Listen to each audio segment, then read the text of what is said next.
Hey bookworms, welcome back to my channel and to another book review, and today I will talk about A Ladder to the Sky by John Boyne. After reading his book This House is Haunted, which was brilliant, I was really excited to read more books by him, and I happened to see this one, so there it is. I picked it up without even knowing what it's about, which is sometimes how I like doing things, so let's see how it was.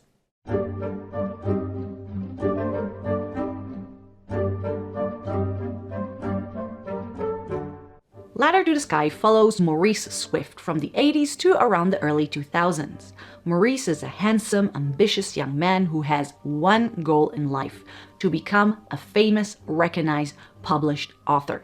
This is his aim, this is what he craves, and he will stop at absolutely nothing, including ruining people's lives and more, in order to achieve his goal. But before I get into the actual review, I upload book-related videos every other Friday, from reviews to lists, talking about classics and hidden gems, so if that sounds like something you like, consider subscribing to my channel, or if that's too much of a commitment, just give me a like. Now let's go back to the review. So, this novel is considered some sort of a psychological story about a psychopath of sorts who is also our protagonist, which is really an interesting idea. But here's the thing, I didn't like that book. I didn't enjoy reading it. I didn't like its structure, although I thought it has one huge problem, which was, despite having many very good ideas and plot points, I felt they weren't enough to justify an entire book.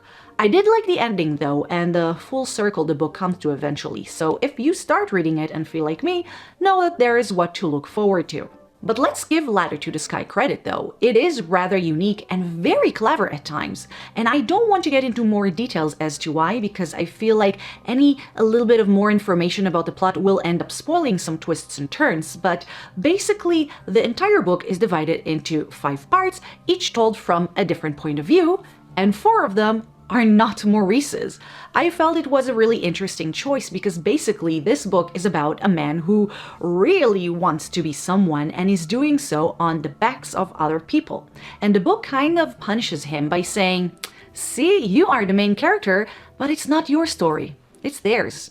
I really liked that aspect of the book. Having said that, I wasn't a huge fan of most other things in it. It's not a bad book at all, but again, I just felt like there wasn't enough plot for an entire novel. In fact, I would have loved the entire book to be about the first segment, which I found the most interesting one. As I mentioned before, I didn't know what the book was actually about before starting reading it, so I actually thought the first part was going to be the entire book. I still think that could have been a much better story. In addition, despite the somewhat smart structure I previously talked about, some parts of the book were slightly stereotypical.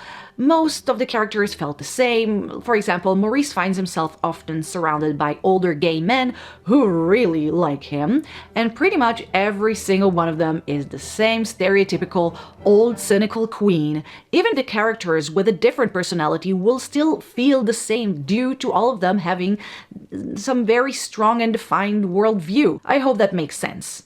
So to conclude, this book is rather ironic. Even though I didn't really like it and found it nihilistic and bitter, and not in a good, interesting way, I appreciate its idea.